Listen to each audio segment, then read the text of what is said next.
시장 이야기 이어가 보도록 하겠습니다. IM증권 리서치센터 박상현 전문위원 나와 계십니다. 안녕하세요. 네, 안녕하세요. 위원님께서 시장에서 가장 좀 중점적으로 보고 계신 사항 뭐가 있을까요? 뭐 아무래도 최근 들어. 최근에는 네. 국채금리가 일단 국채금 가장, 간밤에도 그렇고. 네. 가장 좀 불안한 모습을 좀 보이고 있어서 그 부분이 좀 제일 눈에 띄는 부분들인 것 같고요. 국채금리. 예, 네. 또 한 가지는 또 그 반대적인 반대쪽에 있다고 할까요? 하나는 이제 비트코인 가격이 사상 최고치를 이제 경신했다라는 부분도 시장이 조금 양면성을 좀 보여주는 부분들이 아닌가 좀 생각을 하고 있습니다. 그러면 국채금리가 이제 올라간다는 건 네. 안전 자산이라고 대표적으로 불리는 부분의 가격이 떨어진다는 얘기죠. 네. 그러니까 국채금리가 올라간다라는 것은 분명히 시장의 불안 요인인 네. 거고요. 또 유동성이라든지 이런 것들이 상당히 이제 위축이 될 수 있는 네. 부분들인데 반면에 이제 비트코인 가격은 어떻게 보면은 유동성 자체가 상당히 이제 풍부한 뭐 그러한 의미에서 사실은 비트코인 가격이 올라갈 수 있는 어떤 여력인 거고 또 아무래도 이제 기술주에 대한 어떤 그 기대감 뭐 이러한 부분도 상당 부분 작용을 했다라고 보게 되면 과거에는 사실 이제 금리가 이제 시중금리가 많이 오르게 되면 비트코인 가격이라든지 가상화폐 가격이 이제 동달아서 이제 떨어지는 것이 이제 일반적인 현상이었는데 최근에는 이것이 좀 우리가 디커플링 되고 있다, 차별화되고 있다라는 부분에 보면 시장의 생각이 좀 투자자 생각들이 상당히 좀 다양한 것이 아닌가, 그러니까 서로 자기 것만을 지금 보고 있는 상황들이 아닌가 좀 생각을 해볼 수 있는 것 같습니다. 어제 이제 시장의 어떤 주가로 봤을 때 예. 3대 지수 그렇게 하락에 좀 트리거가 됐던 게 20년물 국채 입찰이다. 예, 많이 예. 이제 이렇게 나오고 있는 상황인데 20년물 입찰 자체가 유동성 면에서도 그렇고 원래는 좀 주목도가 떨어진다 이렇게 알고 있는데 그렇죠. 지금 예, 이제 예. 시기상으로 예. 무디스 신용등급 강등 이런 이슈가 더해지면서 조금 더 주목도가 있었던 건가요? 어때요? 예, 네. 저희가 이제 무디스 신용등급 네. 하향 조정에 대해서는 뭐 시장이 이렇게 영향이 대부분 다 제한적이다라고 그러게요. 얘기를 했지만 네. 뭐 아무래도 그 강등 자체의 주요 배경 자체가 이제 재정과 관련된 우려였는데 이제 그 신용등급 강등 이후에 지금 뭐 사실 이번 주에 뭐 통과 여부가 결정이 될 건데 하원에서 미국이 이제 감세안 네네. 이제 트럼프의 감세안 자체가 이제 통과되느냐 아무래도 이 감세안이 통과됐을 거면 미국 재정이 주는 부담 뭐 10년이 있긴 하지만 4조 가까운 재정 수지 적자 부담을 사실 키울 수 있다라는 것이 이제 시장의 좀 우려감을 좀 자극한 것 같고요. 제가 이 사례를 들은 게 맞는지 잘 모르겠지만 저희가 2022년 9월에 영국의 이제 트러스 총리가 사실 그때 취임을 하고 진짜 그때 짧았잖아요. 네, 네. 감세안을 내오면서 그때 영국 국채금리가 오르는 발작 현상이 났었죠. 그래서 트러스 쇼크 뭐 이런 저희가 그래서 이제 총리마저도 이제 40일여 만에 퇴임을 하는 이러한 어떤 사태가 벌어졌는데 어찌 보면 지금하고 약간 좀 분위기가 비슷한. 그러니까 재정 수지 적자 부담이 커지는 상황에서 트럼프 대통령은 감세안을 좀 밀어붙이고 있는 상황들이어서 시장이 이제 그러한 우려감이 결국은 국채금리 어떤 급등으로 사실은 지금 나타나고 있는 그 상황이라는 측면에서 보게 되면 조금 이제 불안감이 사실 있을 수 있는 부분들이 있습니다. 근데 제가 판단하기에는 과연 2022년 우리가 얘기하는 트러스 쇼크 자체가 재발할 거냐라는 부분에서는 좀 약간은 좀 차이점이 있다라고 좀 보고 있고요. 첫 번째 부분은 저희가 2022년 9월 당시를 좀 생각해 보면 그때가 미국이나 전 세계 물가가 가장 높았을 때입니다. 그러니까 영국도 물가가 10%를 이제 기록했던 부분들이고 그래서 영란은행 자체가 이제 금리를 계속해서 올릴 수밖에 없었던 상황들이었고 지금을 생각해보면 지금 물가가 여하튼 뭐 한 2% 네. 중반대로 안정있고 연준은 금리를 내리지는 않고 있지만 언제든지 내릴 준비를 지금 하고 있다라는 측면에서는 조금 그러한 어떤 상황 자체가 조금 다른 차이가, 부분들이 부분들이 좀 있는 상황으로 좀 보고 있어서 저는 뭐 트러스 쇼크와 같은 부분들은 발생할 가능성이 좀 낮다라고 보고 또 한 가지는 여하튼 지금 트럼프 대통령이 감세안을 뭐 추진을 하고 있지만 또 한편에서 보게 되면 재정 수지 적자를 줄이기 위한 여러 가지 다양한 좀 정책을 사실은 추진을 하고 있습니다. 사실 그게 아직 뚜렷한 성과를 사실은 좀 보이고 있지 않아서 지금 시장이 우려를 하고 있는 부분들이지만 하반기로 갔을 때 그러한 것들이 성과가 나온다라고 하면 국제 금리는 안정을 사실은 좀 찾을 수 있는 부분들이 있고 또 정책적으로 지금 말씀드린 미 연준이 금리를 뭐 언제일지 모르겠지만 올 하반기에 내릴 가능성이 상당히 있고 또 미국 정부 입장에서 조금 하나의 또 국제시장 안정을 위한 조치로 우리가 많이 얘기했던 SLR 규제라고 하죠. 보충적 레버리지 이제 네. 비율 규제 완화라는 부분에 어떤 카드가 있기 때문에 그거를 이제 완화해주면 은행들의 어떤 국채 매수 여력 자체가 상당히 이제 커지는 부분들이어서 지금 뭐 입찰에서도 보였듯이 국채 매수 자체가 상당히 이제 매수 여력이 이제 적었었는데 그러한 것들을 좀 키울 수 있다라는 측면에서 보게 되면 지금 시장에 조금 국채금리가 너무 좀 빠르게 올라서 좀 부담스러운 부분들이 있지만 이 현상이 지속이 될 거냐라는 부분에서는 조금은 저는 지속 가능성은 낮고 이 감사한 통과 이러한 논란 자체가 조금은 이제 뭐 통과가 되겠죠. 이제 통과가 되고 나면 어느 정도는 좀 진정이 되는 어떤 분위기로 좀 이어질 수 있다라고 좀 생각을 하고 있습니다. 처음에 이제 무디스가 미국 국가 신용 등급을 강등하고 사실 이 이슈에 이제 주목을 하다가 시장 반응을 보고 좀 무덤덤이라고 할까요? 예. 약간 시큰둥이라고 할까요? 그거 새로운 뉴스 아니야? 뭐 이렇게 이제 지나가는 모습을 짧게 며칠은 좀 보였었는데 네. 이게 시기적으로 굉장히 뭐 우연의 일치라고 할까? 여러 가지가 좀 겹치는 것 같아요. 메모리얼 데이로 의회 휴회 이전에 요 감세안 처리한다. 뭐 이런 시기하고 20년물 국채 입찰하고 뭐 이렇게 겹치면서 그러니까 요게 무덤덤하게 지나갈 이슈가 아닌 걸로 지금 된 거예요, 의원님. 예. 네. 그렇죠. 그러니까 무디스도 아마 그러한 그 감사안의 통과를 사실은 그러니까 그러한 이벤트가 있다라는 것을 좀 생각을 하고 아마 강등을 하지 않았을까라는 좀 생각을 좀 하고요. 뭐 20년 국채 입찰은 사실은 조금 뭐 우연의 이제 일치로 사실은 있었던 거로 보고 이제 가장 근본적인 부분 자체는 여전히 이제 미국의 재정 수지 적자, 정부 부채에 대한 시장의 우려는 사실은 팽배해 있다라는 것이 이제 좀 가장 좀 중요한 부분들이고 그러니까 트럼프 대통령 입장에서 그거를 어떻게 진정시킬 건지가 앞으로 그러니까 또 트럼프 행정부 어떤 재무부 장관, 뭐 베센트 장관이 해야 될 일이 아마 그러한 부분들이 아닌가 좀 생각을 할 수 있고요. 그러한 측면에서 보게 되면 이제 이러한 국채금리의 어떤 불안 이러한 것들을 자극할 수 있는 또 다른 트리거 자체는 아무래도 관세 문제일 것 같고요. 왜냐하면 관세가 또 물가를 자극하게 되면 금리가 또 올라갈 거고 뭐 이러한 어떤 불안감을 결국은 해소시켜야 되는 부분들이어서 오히려 최근에 어떤 국채금리의 어떤 상승이라는 부분 자체가 트럼프 행정부로 하여금 그 관세 협상에 대해서 좀 더 뭐 유연하고 또 공격적으로 조금은 좀 할 수밖에 없는 좀 압박의 요인들이 되지 않을까라는 좀 생각을 좀 해볼 수 있을 것 같습니다. 그러면 위원님 애초에 사실 미국의 트럼프 2기의 큰 정책의 두 예. 축이라면 하나는 관세, 하나는 감세여서 관세는 시장에 그러니까 단순하게 생각하면 관세는 부담, 감세로 가면 이건 좀 호재가 된다 이런 거였는데 예. 지금은 좀 이 기류가 달라지는 건가 어떻게 봐야 됩니까?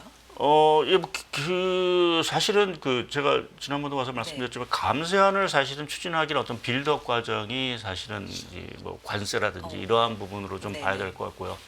이제 그러한 과정 자체가 사실은 아직은 매끄럽게 이어지지 못하고 있는 상황이어서 거기에 좀 마찰적인 요인으로 이제 지금 국채금리 자체가 상당히 큰 폭으로 좀 오르고 있는 부분들이 아닌가라고 좀 생각을 하고 있으니까 어찌 보면 이제 관세라든지 이러한 것들이 뭐 그렇게 공격적으로 사실 처음에 발표가 되지 않았다면 연준 입장에서 사실 금리를 좀 내리는데 좀 부담이 없었겠죠. 조기에 내리는데 이제 그러한 것들이 좀 차질을 좀 빚은 것들 뭐 이러한 것들이 말씀드린 대로 감세와 그 관세상의 어떠한 그러한 좀 마찰 요인을 좀 발생시킨 부분들이 아닌가. 근데 이 부분에 있어서는 뭐 트럼프 행정부나 뭐 베센트 재무장관이 분명히 인지를 하고 있는 어떤 문제였을 거로 좀 생각을 하고 있어서 앞으로 이제 좀 약간의 좀 불안감이 있다 하더라도 말씀드린 대로 저희가 2022년에 어떤 트러스 이러한 그 쇼크와 같은 모습이 사실은 좀 발생할 가능성이 낮다라고 좀 보고 있고요.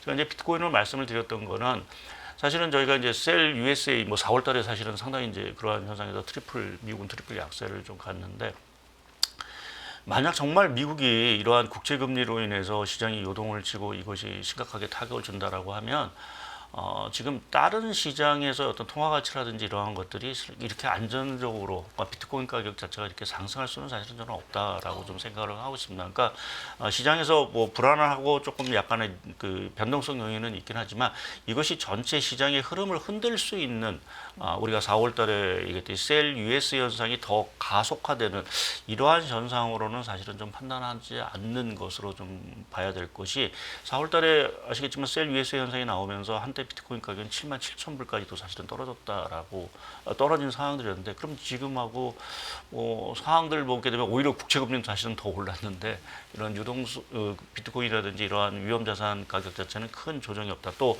주요국의 통화는 오히려 더 강세를 가한다라는 부분 자체는 조금은 상황 자체가 4월과는 좀 다르다라고 좀 말씀을 드릴 수 있을 것 같습니다.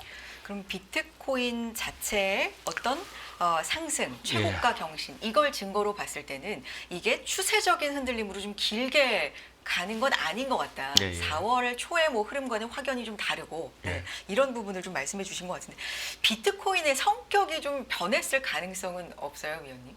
위험 자산의 대표 주자라고 우리가 물론 생각을 하고 있지만 약간은 좀 안정성, 국채도 갈 데가 없고 국채로도 손이 안 가고 뭐 주식도 손이 안 가고 이럴 때 비트코인 뭐 이럴 가능성은 없습니까? 뭐 그런 분도 있겠죠. 사실은 뭐 주식시장이 워낙 지금 또 변동성 자체가 사실은 비트코인 이상으로 사실은 최근에 변동성이 좀 커졌고 수익 자체는 사실은 잘 나지 않는다라는 측면에서 보면 좀 이제 비트코인에 대한 어떤 뭐 가상화폐에 대한 어떤 투자 심리 이런 것들이 상당히 가 있는데 근데 기본적으로 이게 제가 비트코인에 대한 전문가라서 저는 이제 매크로를 보는 입장에서 보게 되면 이제 비트코인의 어떤 가격 변수의 어떤 흐름 자체의 변화 요인 자체는 우리가 알고 있는 전통적인 어떤 금리나 유동성, 뭐 달러, 뭐 이러한 흐름과 사실은 이렇게 상관관계가 없다라고 보기가 사실 좀 어려운 상황들인 것 같습니다. 그러니까 항상 뭐 여러 가지 이제 금융시장의 어떤 동향에 따라서 비트코인도 같이 연동해서 사실은 좀 움직이는 부분들이어서 제가 그래서 비트코인을 말씀드린 지금은 시장이 그렇게 뭐 극도의 안전자산 뭐 이러한 부분을 좀 추구하는 어떤 시장의 어떤 성격이 아니라 여전히 좀 시장은 계속해서 수익률을 따라서 뭐 말씀하신 대로 당분간은 조금 워낙 미국 국제시장이라든지 주식시장 자체의 변동성 자체가 크다 보니 조금 뭐 이제 비트코인에 대한 어떤 투자가 열기가 있을 수 있는 부분들이 하나 있는 부분들이 있고요. 또 한 가지는 사실은 그 비트코인과 관련돼서 제가 요새 조금 관심을 갖고 보는 게 스테이블 코인 시장인데요. 이게 달러가 사실은 이제 약화가 되면서 한편에서는 이제 비트코인을 사실은 선호한다라는 어떤 얘기도 있긴 하지만 사실은 이 스테이블 코인 시장이 주로 이제 달러에 연동된 시장입니다. 그러니까 뭐 우리가 많이 보면 테더라는 어떠한 그 스테이블 코인도 대부분 이제 달러에 연동이 된 부분들이어서 그렇게 보면 이 스테이블 코인 시장 자체가 최근에 보면 주목을 많이 우리나라도 사실 스테이블 코인 시장을 뭐 사실 좀 고민을 좀 하고 있는 것 같은데요. 이 시장 자체가 상당히 커진다라는 것은 오히려 달러 패권 자체가 더 강화된다라는 의미로. 왜냐하면 그 테더나 이러한 그 스테이블 코인의 기초 자산으로 이제 편입되는 것들이 대부분 다 미국 단기채라든지 이러한 채권을 사실은 편입을 많이 하게 됩니다. 그래서 최근에 보면은 이 스테이블 코인 시장의 그 발행자들이 이제 보유하고 있는 미국의 국채 보유량이 우리나라보다 사실은 더 많습니다. 근데 사실은 이 시장이 계속 커져가고 있는 상황들이죠. 그 얘기는 거꾸로 얘기해서 달러 패권 자체가 오히려 더 강화. 우리가 달러 패권이 약화된다라고 하지만 한편에서 보면은 이 스테이블 코인, 코인 시장과 연관된 그 달러의 어떤 자산의 어떤 수요 자체는 계속 커지고 있는 상황에서 오히려 달러 패권 자체는 더 커지고 있는 것이 아닌가라는 쪽으로 해석할 수 있는 부분들이 있고요. 뭐 그러한 과정에서 최근에 이제 비트코인 가격도 사실은 이러한 미국 정부의 어떤 육성 정책과도 맞물리면서 이제 상승을 하는 이러한 흐름도 약간은 좀 있긴 하지만 기본적으로 제가 뭐 계속 강조드리고 싶은 거는 이것이 글로벌 어떤 경기 상황이라든지 또 유동성 흐름에 있어서 여전히 좀 양호한 흐름이 유지될 수 있다라는 기대감이 일단은 저변에 좀 깔려 있다라고 좀 보는 게 맞을 거로 생각을 하고 있습니다. 그러면 최근에 뭐 달러 인덱스도 다시 100 이하로 좀 내려오고 여러 가지 일본하고의 환율 협상, 우리도 환율 협상 얘기가 어제 사실 좀 나와서 원화도 상당히 최근에 좀 변동성을 보이고 있는 상황이거든요. 뭐 이런 것도 협상 과정에서 나올 수 있는 뭐 그런 변동성이지 전반적으로 달러의 위상, 뭐 패권 이런 거에 아주 구조적으로 영향을 줄 만한 걸로 해석을 위원님께서는 안 하신다고 받아들일까요? 어떻게 보시는 거예요? 그러니까 저희가 달러 약세는 어느 정도는 이제 미국 입장에서는 이제 추구를 할 겁니다. 아무래도 관세 정책을 하면서 그 효과를 배가시키기 위해서는 다른 나라 통화들 자체를 일단은 좀 강세로 하는 것이 일단은 좀 필요하다라는 부분에서 달러 약세는 저는 조금 이제 필요하다라고 보는데 일각에서 얘기하는 우리가 얘기하는 제2의 프라자 합의, 그러니까 달러가 구조적으로 뭔가 급격하게 그 약세가 되는 이러한 흐름에 대해서는 가능성은 저는 크다라고 보지는 않고 있고요. 그러니까 앞서 말씀드린 미국의 정책이라는 것이 여전히 달러 패권을 사실은 유지하는 정책이지 달러 패권을 유지하지 않는다라는 것은 사실 정말 심각한 셀 US 현상을 촉발시킬 수 있는 부분들이 있어서 그것은 미국이 기본적으로 원하는 부분들은 아닌 것 같고요. 근데 단기적으로 지금 뭐 통상적으로 보면 미국 국채가 오르면 달러가 사실은 강세가 돼야 되는데 오히려 지금 약세가 되고 있는 거는 말씀하신 대로 지금 뭐 미일 간의 지금 관세 협상이라든지 또 지금 지금 캐나다에서 열고 있는 지 재무장관에서 뭔가 환율 얘기가 나오지 않을까라는 어떤 우려감 뭐 이러한 것들 때문에 원달러 환율도 지금 어제 야간장에서 보면 1,370원까지도 네. 떨어졌더라고요. 그래서 이제 이러한 어떤 우려가 사실은 좀 반영이 되면서 워낙 강세 기조는 조금 좀 유지가 될 수 있는 부분들이 있긴 하지만 이것이 그 말씀하신 구조적인 어떤 심각한 달러의 급격한 평가 절하로 이어질 가능성은 저는 좀 낮다라고 생각하고 있습니다. 근데 이게 뭐 우리만의 현상도 아니고 지금 전반적으로 이 환율에 대한 협상도 계속 얘기가 예, 예. 전 세계적으로 좀 오고 가는 와중이 있기 때문에 변동성이 전반적으로 좀 심해진 것 같기는 하지만 이렇게 된다면 당국에서도 좀 걱정하는 부분, 환율이 오른다 내린다 단순히 이런 게 아니라 변동성은 좀 경계하는 부분 아니에요, 위원님? 이 부분이 예, 통화 그러니까 정책에도 좀 영향을 주나요? 그렇죠. 아무래도 네. 변동성 자체가 워낙 커진다라는 건 기업 입장에서는 사실은 환 관리도 사실은 좀 어려운 부분들이고요. 막상 우리가 이제 뭐 실제로 예를 들어서 우리가 뭐 여행을 갈 때 과연 이제 환율의 변동성이 워낙 크다 언제 우리가 이게 달러를 사든지 뭐 엔화를 사든지 이런 고민이 사실은 이제 클 수밖에 없는 부분들이기 지금 아주 때문에. 며칠 사이에도 2, 30원. 예, 2, 30원이니까 사실은 내가 환전을 언제 해야 되느냐라는 고민이 사실은 커질 수밖에 없는 건 기업 입장에서는 그 고민은 더 커질 수밖에 사실은 좀 없는 상황들이면서 환율 변동성이라는 부분 자체는 아무래도 이제 뭐 경제에는 사실은 딱히 좋은 부분들은 아니긴 하지만 이게 워낙 강세 자체가 그러면 나쁜 거냐라는 부분에서는 사실은 저는 그렇게 나쁜 현상은 아니라고 좀 보고 있고요. 당장 지금 5월 달에 보게 되면 우리나라 이제 그 주식시장에 외국인이 들어오기 시작을 했습니다. 그러니까 8월 달부터 올 4월까지는 계속 매도를 하다가 5월부터 사실은 이제 외국인 자금이 들어오기 시작을 했다라는 부분은 한편에서 이제 워낙 강세 기대감이라든지 또 최근에 유가 하락이라든지 이러한 어떤 효과 자체가 또 달러 약세도 있고 그런데 전체적으로 이제 이머징 시장이라든지 또 비미국 시장에 대한 어떤 투자 매력도를 사실 높이고 있다라는 측면에서 긍정적으로 좀 바라볼 수 있는 부분들이 있고요.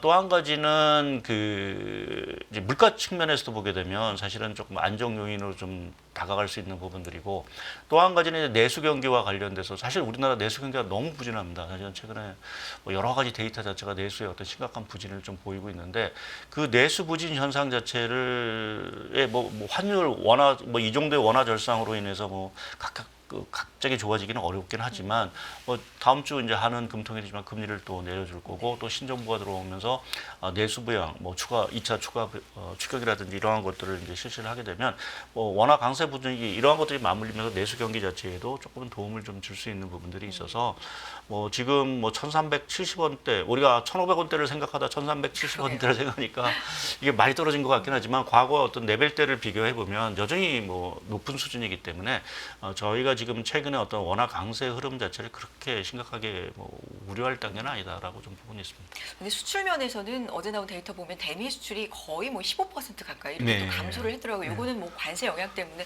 우리만의 문제는 아니라고 합니다만 환율하고 또 연관지어 본다면 수익 측면에서도 수출업체들한테는 좀 고민이 될 만한 시점이긴 한 것 같아요. 계속해서. 예, 뭐 네. 워낙 강세폭이 계속해서 된다라고 하면 조금 문제가 그렇죠. 되긴 하겠죠. 근데 지금 뭐 원 강세가 자체보다는 사실은 이제 우리가 경쟁되는 통화들 자체의 재정 환율, 그러니까 원엔 환율이라든지 원 위안 환율이라든지 이러한 것들이 사실은 더 문제가 될 텐데 그 환율 자체도 최근에 뭐 한때 800원 후반대였던 원엔 환율 같은 경우는 지금 960원이니까요. 오히려 좀 조건은 더 낮은 부분들이죠. 그래서 지금 대미 수출 뭐 이러한 부분이 감소한 부분은 지금 자동차의 관세로 인해서 대미 자동차 수출 자체가 상당히 급감한 부분들이고 전반적인 수출에 있어서 생각보다는 오히려 조치자는 저는 좀 양호하다랄까요? 상대적으로 보면 우려했던 것보다는 좀 견조한 모습을 좀 보이고 있다라고 보는 게 맞을 것 같습니다.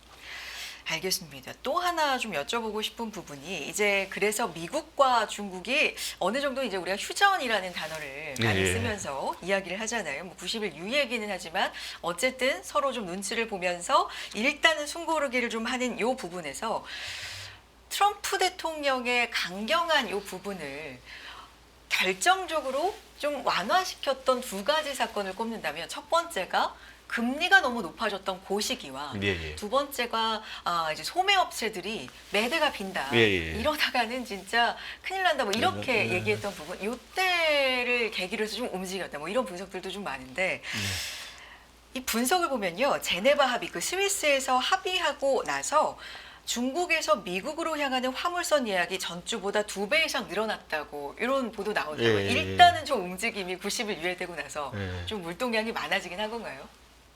예, 지금 네. 한때는 이제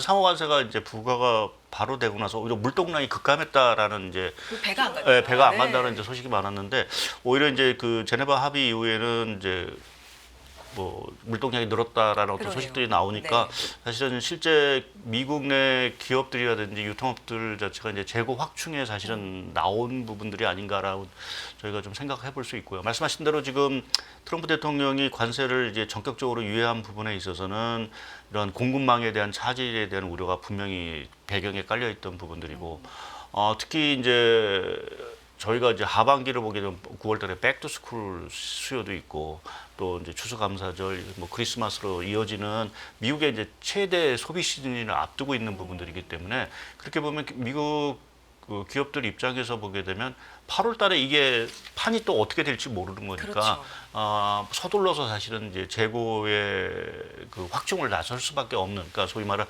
리스타킹을 할 수밖에 없는 부분들이어서 그 부분에 대한 수요가 최근에 조금 나오고 있다라고 좀 봐야 될 것 같고요. 그러니까 지금 향후에는 어떻게 될지 또 모르니까 예. 요 잠깐 완화된 시기에 좀 빨리 쌓아두자 이런 수요가 있는 거군요. 그렇죠. 최근에 그래서 보세 창고도 사실은 네. 최근에 이제 물량이 꽉 찼다라는 이제 얘기도 사실은 좀 들리고 있다는 것들이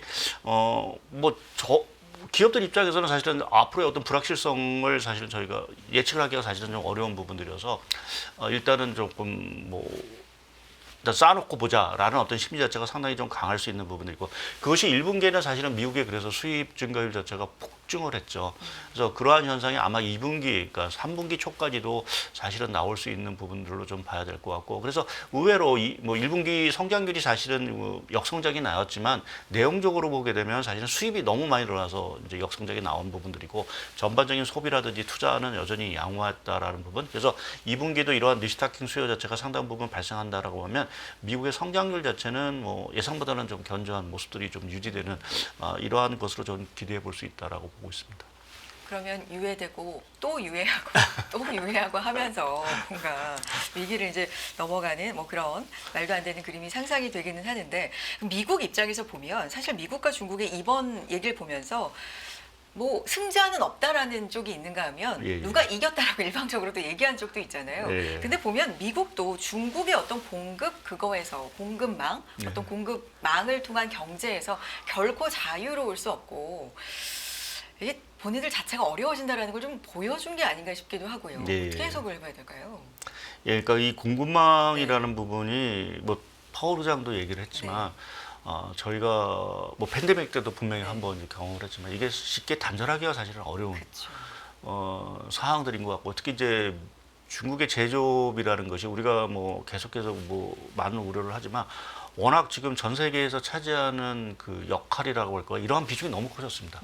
그래서 그 비중을 사실은 쉽게 단기간에 사실은 단절하기가 상당히 어렵다라는 것이 이번 트럼프 대통령의 관세 정책에서도 저희가 이제 확인된 부분들이 좀 있기 때문에 그렇게 보면 이 상호 관세와 관련된 부분 자체가 트럼프가 생각하는 처음에 발표된 그러한 고율 관세 자체가 상당 부분 유지되기가 사실은 쉽지 않지 않겠느냐라는 부분에서 하반기에 저희가 이제 뭐 얘기를 할 때 뭐 가장 핵심 분수가 뭘까라고 보면 결국 뭐 저희가 관세를 계속해서 얘기할 수밖에 없고요. 또 그 관세율 자체가 협상 자체도 중요하지만 관세 최종 그 협상의 결과물의 관세율이 얼마로 결정될 거냐라는 것도 상당히 좀 중요한 과제가 하반기에 그가 되지 않을까 좀 생각을 좀 해볼 수 있는 부분들이 있고요.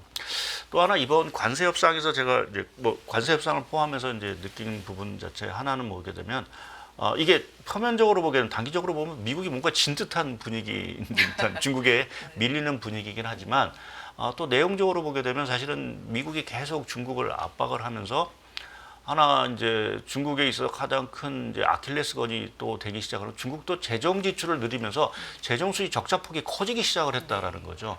그러니까 그거는 이제 중국 입장에서는 상당히 경기에 있어서 부담 요인으로 좀 작용할 수 있는 부분들이어서 단기적으로는 뭐 중국이 이겼다라고 뭐 그렇게 평가를 할 수 있기는 할 수도 있겠지만 중장기적으로 보면은 사실은 중국에도 상당한 큰 부담을 안겨줬다라는 부분에서 이 패권 경쟁에 있어서 미국의 그러한 전략 자체가 실패했다라고 보기는 사실은 좀 어려운 측면이 있다라고 보고 있습니다.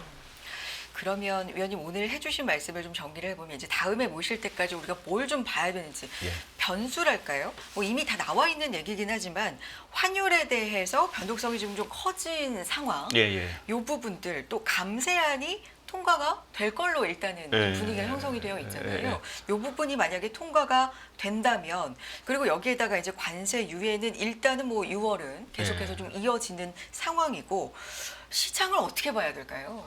제가 뭐 지금 최근에 금리 자체가 좀 올라서 좀 부담스러운 부분들이긴 하지만 사실은 저는 이거는 일시적인 노이즈로 좀 보고 있고요. 이제 그렇게 보면 시장은 조금 이제 금리가 말씀드린 감세안이라든지 이런 것들이 통과가 되면서 오히려 이제 좀 그런 뭐 불확실성 해소 측면에서 금리는 조금 안정 흐름을 좀 보이지 않을까라는 쪽이 좀 생각을 하고 오히려 이제 감세 기대감 자체가 단기적으로는 올 수 있다라고 저는 좀 보고 있습니다. 그러니까 감세로 인한 이러한 재정 부담 자체는 분명히 미국의 부담인 거고요. 그거는 근데 단기적인 부분은 이제 장기적인 요인이기 때문에 말씀드린 대로 하반기에 이제 트럼프 행정부가 들어온 이후에 이 재정 수지 흐름 자체가 개선되느냐 안 되느냐 그거를 이제 저희가 지켜봐야 되는 부분들이기 때문에 이거는 조금 시간을 갖고 좀 봐야 되는 부분들이고 오히려 그래서 시장은 단기적으로 봤을 때는 부양 효과에 조금 더 초점을 맞출 가능성이 있다라고 좀 봐야 될 거로 좀 저는 생각을 좀 하고 있습니다. 그리고 또 하나 이제 봐야 될 게 저는 이제 그 6.3 조기 대선 이후에 그럼 이제 신정부 바로 출범을 할 거고요. 그래서 이제 신정부의 어떤 정책 기대감에 대한 부분이 한번 또 국내 주식시장에는 영향을 좀 미칠 거로 좀 보고 있습니다. 근데 뭐 이미 어느 정도로 선반영된 부분도 있고 또 이제 과거 사례를 보게 되면 사실은 이제 신정부 효과가 사실 그렇게 딱히 저희가 확인된 부분들은 없긴 합니다. 근데 이번 같은 경우는 워낙 국내 내수 경기 자체가 상당히 좀 부진한 모습을 좀 보이고 있어서 신정부 입장에서는 이제 내수 경기 부양에 아마 단기적인 초점을 맞출 수 있다. 그러니까 2차 추경 규모도 상당히 커질 수 있는 부분들이 있어서 오히려 좀 시장에서 좀 소외가 되고 있는 어떤 내수 모멘텀 이러한 것들이 조금 각광을 받을 수도 있지 않을까 좀 생각을 하고 있습니다. 그렇군요. 6월 3일에 또 있을 대선과 관련된 이야기까지 해주셨고요.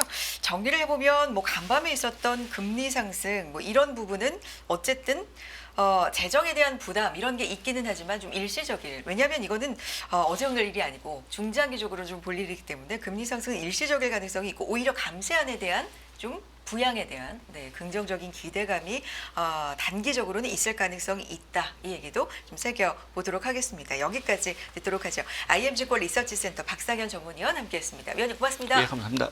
매일 돈을 쓰는데 그 가치는 누가 정할까요? 정답은 슈퍼달러 슈퍼리치에 있습니다. 복잡한 공식은 빼고 투자 타이밍을 잡는 환율의 핵심만 담았습니다. 빠르게 변화하는 금융시장, 그 중심엔 언제나 환율이 있습니다. 오늘부터 환율과 썸 타볼까요?